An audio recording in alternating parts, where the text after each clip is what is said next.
Hello,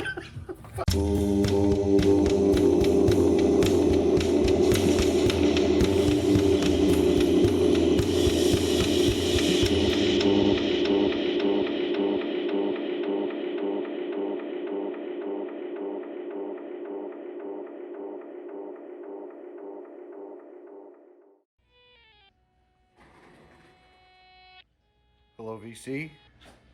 Plastic Eric here. Plastic Soundwave Cult.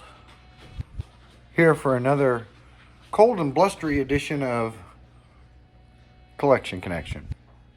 The game that's just an excuse to talk about music. My responses are every Monday. My brother's responses are every Thursday. I'm a little bit behind on this one just because it's been cold. My brother showed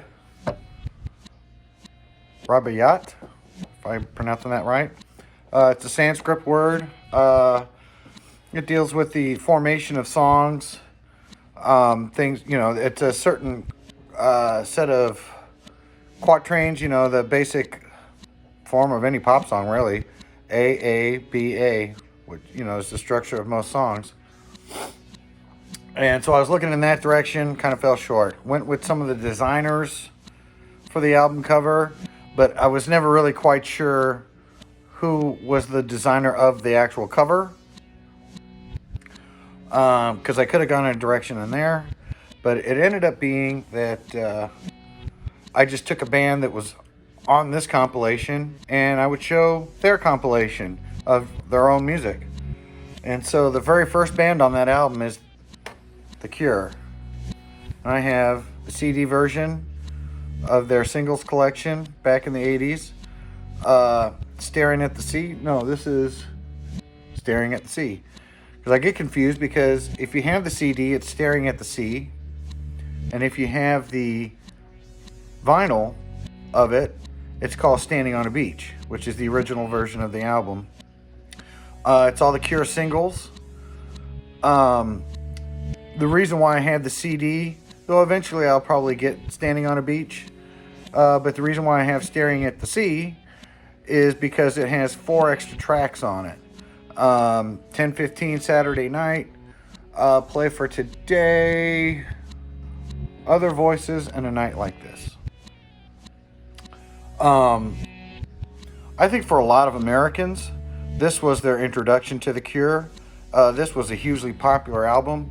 I had gotten Head on the Door just before this came out, and I enjoyed that album. So when they did a best of, I definitely wanted to get it, because when I lived in England, there was a few songs. I don't remember The Cure being on Top of the Pops too much, but when they were on there, they were there. Thank you, Tim Tam. Go ahead, you can sit on my lap. I didn't think that much of them when I lived in England. I liked them a lot more when I moved to the States. And just over time, Kiss Me, Kiss Me, Kiss Me is a great album. Disintegration is a great album. I would definitely like to get more Cure on album, actually. But you gotta be kidding me. But, the expensive... Oh, you're gonna kill my phone. The Cure. Great band. Robert Smith. I think they started in like 77, 78. Kind of more punky, but definitely went more into the more post-punk. I believe Robert Smith at one point was in Susie and the Banshees. He's the main driving force in The Cure.